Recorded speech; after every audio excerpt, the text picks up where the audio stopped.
Yo, what's good? You're 413 here back in today, and today we are here to review this. And this is the 2019 Porsche number 4 718 Cayman GT4 Clubsport. And in my opinion, this is one of the best looking cars that Porsche has ever made. Now, there's been a lot of other pretty cars in Porsche's history. In fact, the 1960 718 RS I would consider to be one of the prettiest cars that they've ever made. But this car is pretty damn good looking in my opinion. Now, the 911 is also quite good looking. The newest generation I think is the best looking generation of the 911. But I've always been a sucker for the Caymans and the Boxsters, even though they've been considered Porsche's entry-level sports car. And that's something I've never really quite understood, because I've always felt the Cayman has more potential than the 911 does. Because unlike the 911, which sticks to its guts and has the rear engine, rear wheel drive setup, where it took years and years of engineering and development to finally get it good, you know, the Cayman just came right out of the box and was good because it stuck to what is considered to be the best layout for a sports car. And it's mid-engined, rear wheel drive. It's more balanced, and overall, it's a lot of fun to drive. But the thing is though, with this car, is that it's always been in the shadow of the 911. It's never been as powerful as the 911, although of course there are models up there that actually do get more power, but the base models have never been as powerful. They've never been as expensive as the 911, and they do not retain their value nearly as well as the 911. Because a 911, a 10-year-old 911 is probably going to run you $20,000–$30,000. But when I was back in high school and graduating, I started looking for a new car. And my dad actually joked with me that down the street, somebody was selling a 9-year-old Porsche Boxster for only $3,000 US. And I damn nearly bought it, but my dad told me no, because we cannot afford the insurance for an 18-year-old driving a Porsche. That's just something that, you know, you don't really think about at 18, and I would have loved to have had that, but instead I ended up buying my 98 Civic. Love that thing to death, and now I've got my pickup truck. Who knows, maybe one of these days I'll try and pick up a Cayman or something like that. But honestly, it's a good looking car, and they have so much potential being a mid-engined rear-wheel drive car. In fact, this example right here gets 420 horsepower, where the GT3 RS, which granted is a pretty high up trim level, this is a high up trim level as well, gets 520 horsepower from a motor that has a whole liter less displacement than the GT4 Clubsport. The GT4 Clubsport has a 4-liter inline-6, while the 911 GT3 RS only has a 3-liter inline-6. But I think we've done enough talking about the Porsche 718 Cayman here.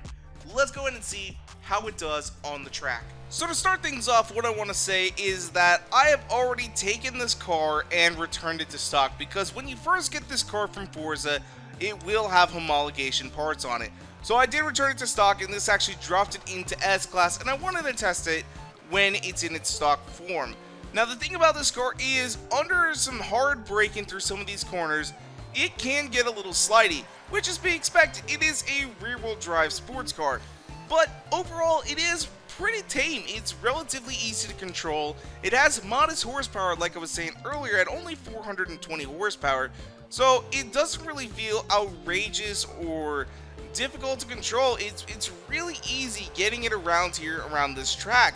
In fact, right there, you can almost tell it was about ready to lose it just a little bit.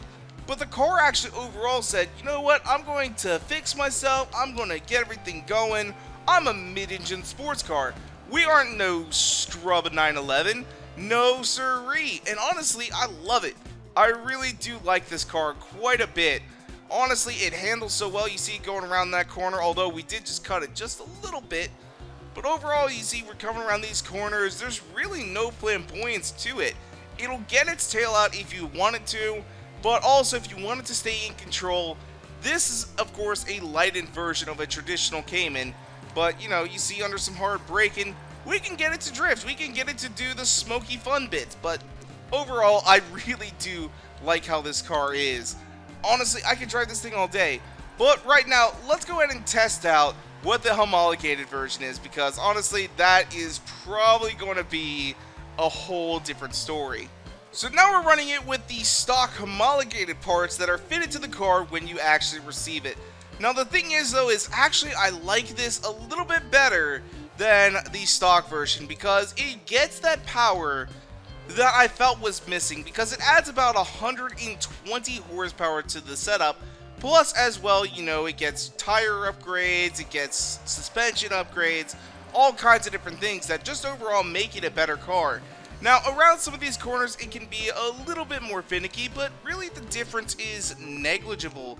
It is what you would expect from going from something with 420 horsepower to 540. You know, you see, we can get the tail out a little bit easier, but really overall, this car is very well planted around the corners as well.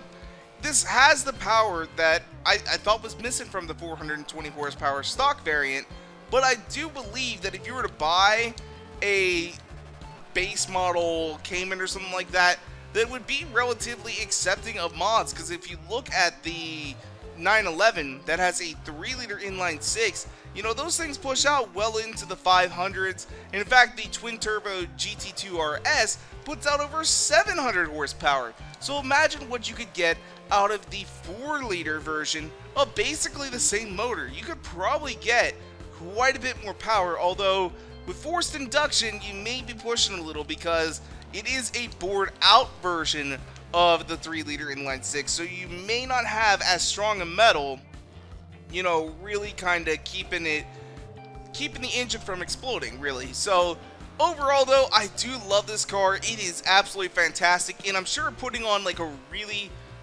well performance tune, you know, that's done more professionally instead of, you know, just installing Forza homologated parts, will make this car an absolute beast. I really love the Cayman, and I want one now. I really want one. So but anyway though, that's where we're gonna go and wrap things up for today. Leave a comment down below. Let me know, what do you guys think of the new GT4 Clubsport? And as well, I'm gonna put up a poll over in the community section here on the channel asking, which car do you prefer, the Porsche 911 or the Porsche Cayman? As I'm curious to hear what you guys gotta say. As well, if you guys want to, you can follow me on Twitter and Instagram at twitter.com/Garrett413 and Instagram.com/Garrett413. And if you guys like this video, go and make sure to hit that like button down below for us, because you guys already know your support is so greatly appreciated. And make sure to subscribe for more videos coming out all the time. Thank you guys so much for watching. Peace out. Bye.